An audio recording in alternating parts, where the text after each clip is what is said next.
안녕하세요. 브랜디쌤입니다. 여러분, 충격적인 숫자 하나 말씀드릴게요.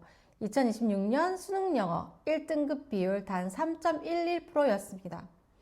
2024년에 4.7%로 역대급 난이도라고 난리였는데 그 기록마저 깨버린 거죠. 100명 중 3명만 1등급을 받는 시험, 이게 지금 우리 아이들이 맞닥뜨릴 현실입니다. 그런데 말이죠. 원서를 꾸준히 읽어온 아이들은 이번 수능이 그렇게 어렵지 않았다고 합니다. 왜 그럴까요? 입시 트렌드가 어떻게 변화하든 문제 유형이 어떻게 바뀌든 영어 실력 자체가 탄탄하면 흔들리지 않습니다. 그리고 그 영어 실력을 쌓는 가장 확실한 방법은 바로 원서 읽기와 영어 컨텐츠 보기입니다. 오늘은 20년 이상 아이들을 가르치고 인서울 유수대학에 보낸 제 경험을 바탕으로 초등 6년 동안 어떻게 원서를 읽혀야 중고등 6년이 편해지는지 그 현실적인 로드맵을 공유하려고 합니다. 원서 읽기로 입시에서 성공할 수 있는지를 판단하는 기준 딱 하나만 기억하세요. 6학년 졸업할 때쯤 챕터북을 편하게 읽을 수 있느냐 없느냐. 챕터북이 뭐냐고요? 단어수 6천에서 9천 정도, 60쪽 이상, 챕터로 나뉜 본격적인 쉬운 소설책입니다. 제가 20년 넘게 가르친 경험으로 봤을 때 6학년쯤 이 정도 책을 껌 씹듯 읽는 아이들은 중고등학교 가서 입시 영어를 수월하게 헤쳐나갔습니다. 초등 이후 로드맵은요. 초등 6년 동안 원서 읽기에 올인해서 챕터북을 껌 씹는 수준으로 만들자. 중등 3년 동안 원서는 한 달에 한두 권 쉴 때 읽는 여유 독서로, 본격적인 영어 공부는 토플이나 탭스로 비문학 지문을 분석하며 읽자.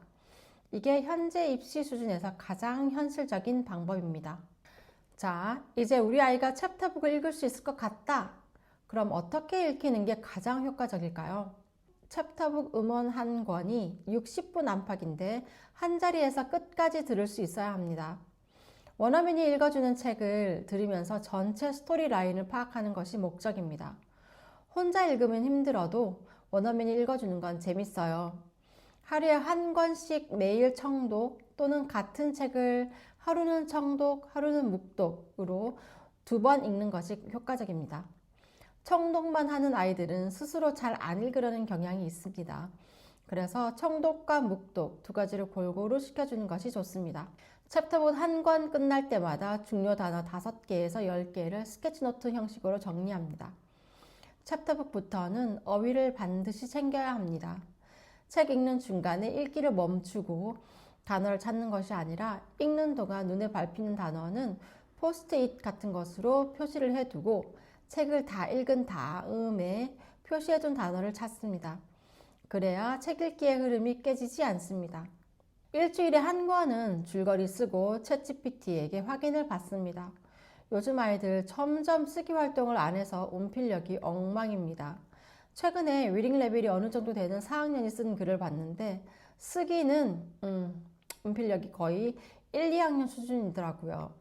쓰기는 운필력이 반이고 운필력은 훈련으로 좋아집니다.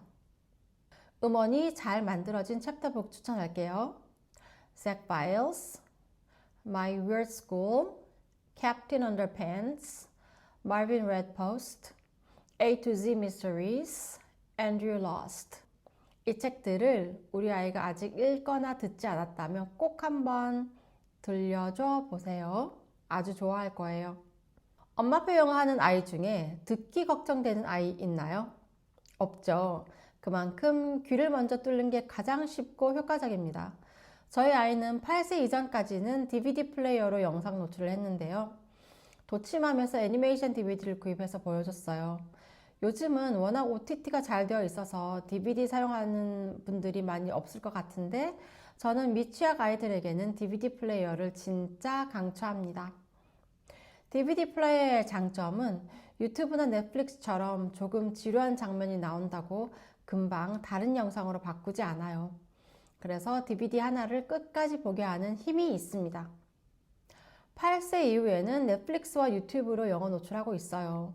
모든 영상은 무자막 또는 영어 자막으로 시청하고 평균적으로 하루 1시간, 여유 있을 땐 2시간까지, 바쁠 때는 20분 정도 보는 것 같아요.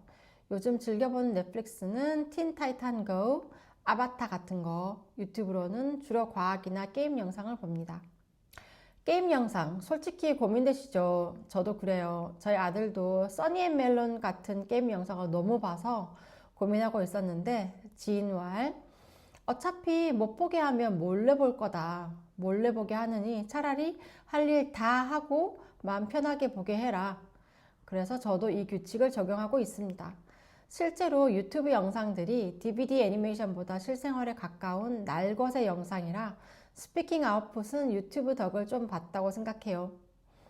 넷플릭스나 유튜브가 영어에 도움이 된다고 무한정 보게 두면 안 됩니다.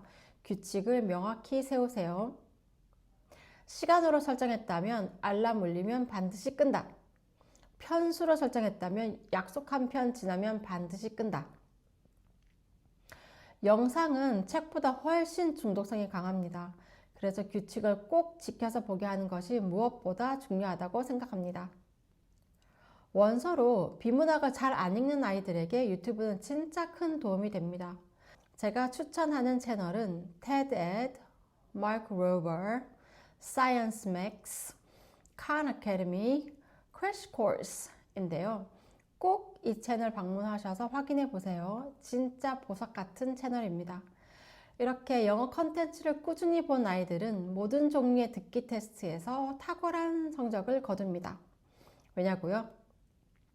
듣기 테스트 음원은 넷플릭스 유튜브 애니메이션의 날 것의 음원보다 훨씬 정제되어 있어서 오히려 듣기가 수월하기 때문입니다. 서논수령 영어 글쓰기 수행은 어떻게 대비할까? 라이팅 미리 대비하세요. 읽기가 좀 되고 나서 때가 되면 라이팅 시키지 뭐. 절대 안 됩니다. 파닉스를 뗄 때부터 글쓰기가 같이 들어가야 합니다. 처음부터 심오한 글을 쓰라는 게 아니에요.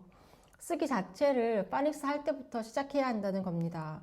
그래야 고학년 되어 본격적인 자기 생각 쓰기를 할 때 망설임 없이 쭉쭉 써 내려갈 수 있습니다. 쓰기는 학년이 올라간다고 저절로 써지는 게 아닙니다.